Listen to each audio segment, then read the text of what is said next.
Atenção! Vai começar agora uma teleaula de processos de fabricação do curso profissionalizante. Este módulo tem um total de 80 aulas. Hoje você vai assistir a teleaula número 8. Bons estudos!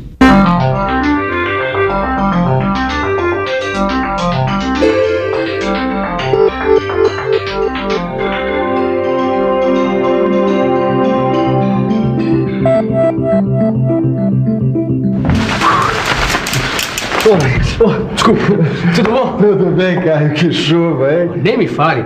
Vem cá, tô tentando ligar aqui a manhã inteira, não tô conseguindo. Tá quebrado teu telefone? Ih, tá mudo mesmo. Vai ver que é por causa dessa chuva aí. Com certeza. Mas aí, o que é que manda, Caio? Eu tava lendo um artigo sobre laminação e de repente eu vi lá extrusão e trefilação. Aí pegou pesado. Extrusão e trefilação. Sabe que sem esses dois processos de conformação mecânica, você não ia conseguir telefonar, nem hoje, nem nunca, porque não existiriam os cabos telefônicos.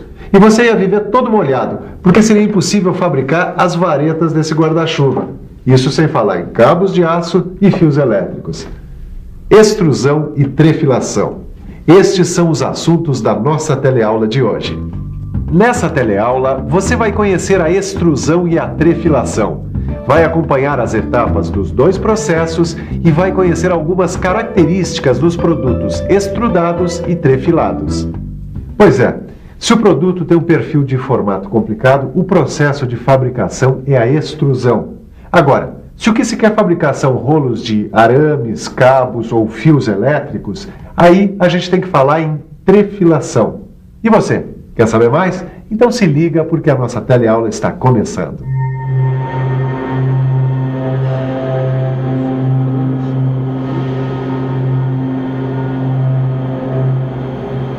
Oi, eu estou aqui conferindo um monte de produtos semi-acabados que antes do seu uso final ainda sofrerão outras operações, como os cortes, os dobramentos e etc.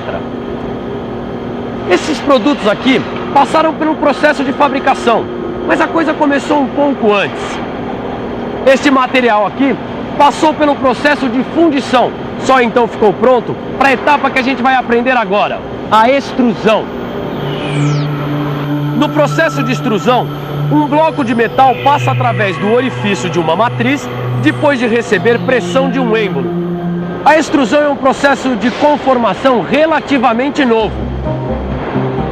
As primeiras experiências com a extrusão foram feitas com chumbo no final do século passado. Durante a Segunda Guerra Mundial, a extrusão se desenvolveu muito por causa da utilização de perfis de alumínio na indústria aeronáutica.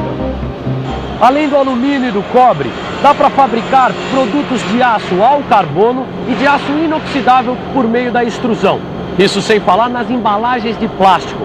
Agora, quando o material é o alumínio, dá para fabricar um monte de tipos de perfis, sempre com secções resistentes e uma boa aparência na superfície. Antes de conhecer as etapas do processo de extrusão, eu aprendi que a extrusão pode ser feita a quente e a frio. Só aí então eu fiquei por dentro.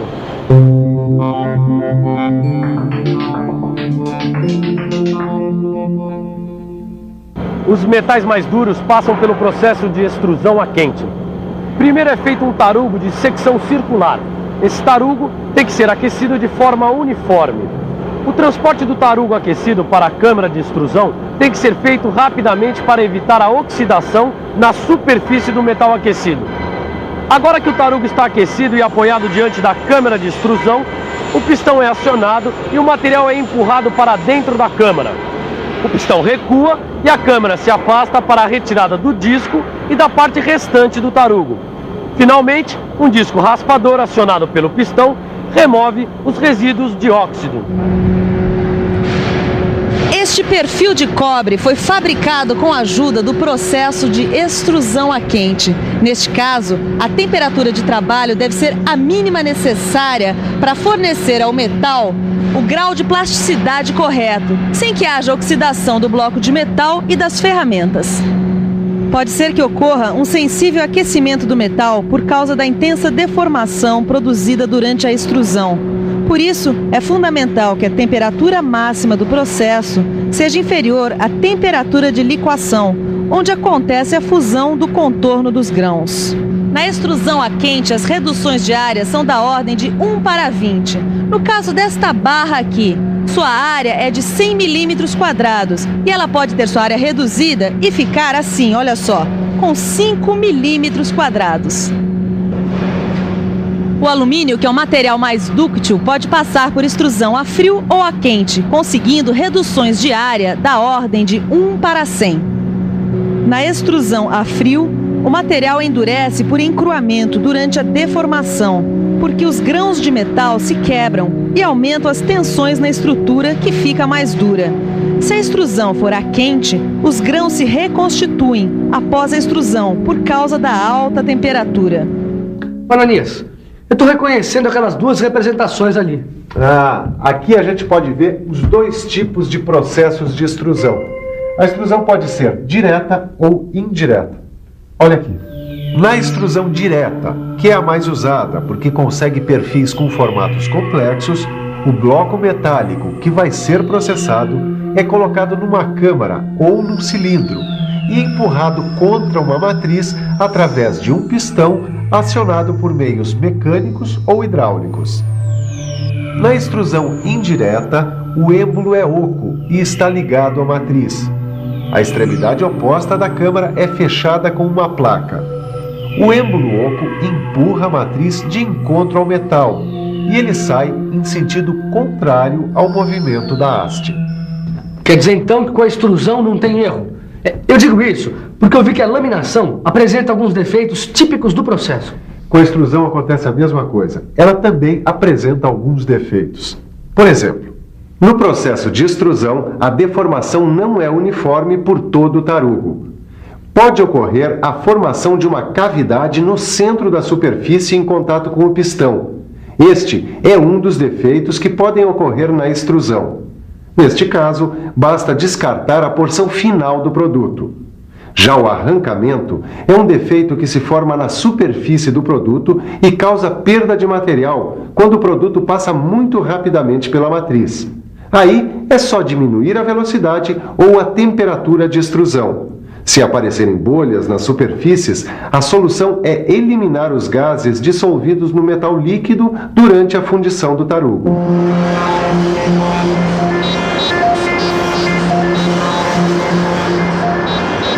Quando eu freio a minha bicicleta ou ligo a televisão, eu sei que eu estou usando algum produto que passou pelo processo de conformação mecânica que eu acabei de ver. A trefilação. Com a trefilação é possível conseguir produtos de grande comprimento contínuo, seções pequenas, uma qualidade na superfície e um ótimo controle dimensional. Na trefilação, o material metálico ele é puxado para que seu diâmetro diminua e seu comprimento aumente. Normalmente, ela é feita a frio. Agora, para puxar o material metálico é preciso uma força e tanto. Em outras palavras... Existem máquinas de trefilar capazes de trabalhar a uma velocidade de até 900 metros por minuto. As máquinas de trefilar são compostas por várias bobinas e têm como objetivo reduzir o diâmetro do arame. Sua matéria-prima é o fio-máquina. Este é preso por garras de tração que vão puxar o material para que fique com o diâmetro desejado e deve ser apontado como um lápis para facilitar a passagem pela fieira. Antes de se transformar num cabo de freio, o fio-máquina passou primeiro pela fieira. Vamos ver agora o que é fieira. Fieira é uma ferramenta cilíndrica que contém um furo no centro por onde passa o fio. Veja que o diâmetro do furo vai diminuindo e fica com o formato de um funil.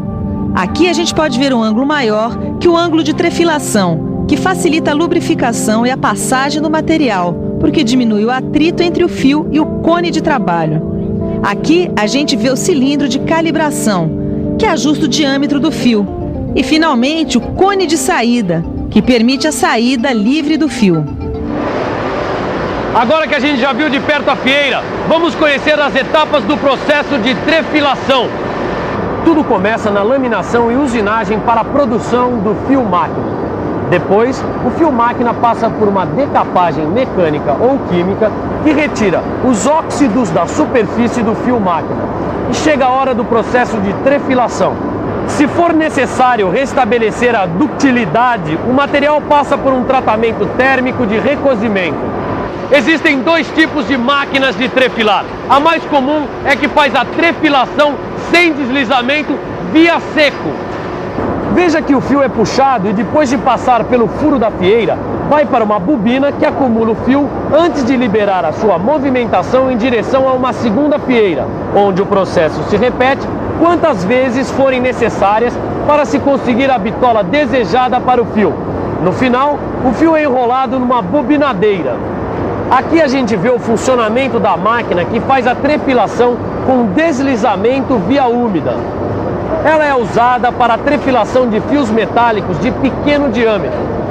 Veja que o fio parte de uma bobina, passa por uma roldana e segue alinhado até a primeira fieira. Quando sai da fieira, o fio é puxado por um anel tirante e é enrolado nele com um número de voltas que dependa da força do atrito necessária para tracionar o fio através da primeira fieira. O movimento helicoidal do fio provoca seu deslizamento lateral pelo anel e o sistema prossegue para as outras fieiras e anéis. Ô, Ananias, pra que você vai usar esses fios de arames que você me pediu, hein? Bom, eu juntei esse material aqui para a gente poder falar um pouco sobre as características e defeitos dos produtos trefilados. Os produtos trefilados se caracterizam pelo seu grande comprimento e pequena seção transversal.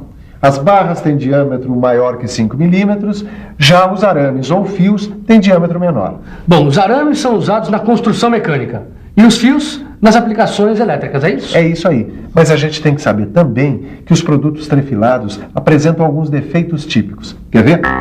Este é um diâmetro escalonado, um defeito causado por partículas duras retidas na fieira e que se soltam depois.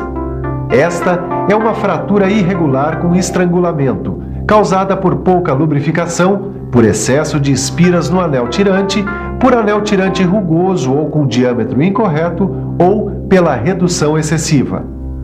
Aqui, uma fratura com risco lateral ao redor da marca de inclusão, causada por partícula dura inclusa no fio inicial. Esta é uma fratura com trinca aberta em duas partes, causada por trincas na laminação. Marcas em forma de V ou fratura em ângulo, causadas por redução grande e parte cilíndrica pequena com inclinação do fio na saída. Inclusão de partículas no contato fio-fieira e inclusão de partículas duras estranhas.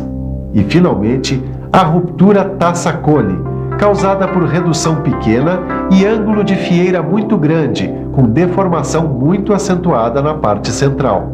Bom, a gente tem que ficar esperto, né? Porque se der de cara com algum desses defeitos, saber a origem. É isso aí. A gente tem que ficar esperto para tudo, Caio. E você? Ficou esperto na teleaula de hoje? Olha, antes de responder, fique de olho na revisão. E atenção, se liga aí que é hora da revisão. Na teleaula de hoje, você conheceu a extrusão e a trefilação. Viu que a extrusão pode ser direta ou indireta. E viu alguns defeitos desse processo. Viu o funcionamento da máquina de trefilar sem deslizamento e da máquina com deslizamento. E conheceu também a fieira, o componente mais importante da trefilação. E finalmente conheceu algumas características e defeitos dos produtos trefilados. Bom, você viu nesta teleaula como a extrusão e a trefilação são importantes processos de fabricação no mundo moderno. Se você quiser ficar sintonizado com o mundo moderno, não se esqueça de ver o seu livro de estudos e fazer os exercícios. Assim você já vai aquecendo as turbinas. Até a próxima teleaula e tchau!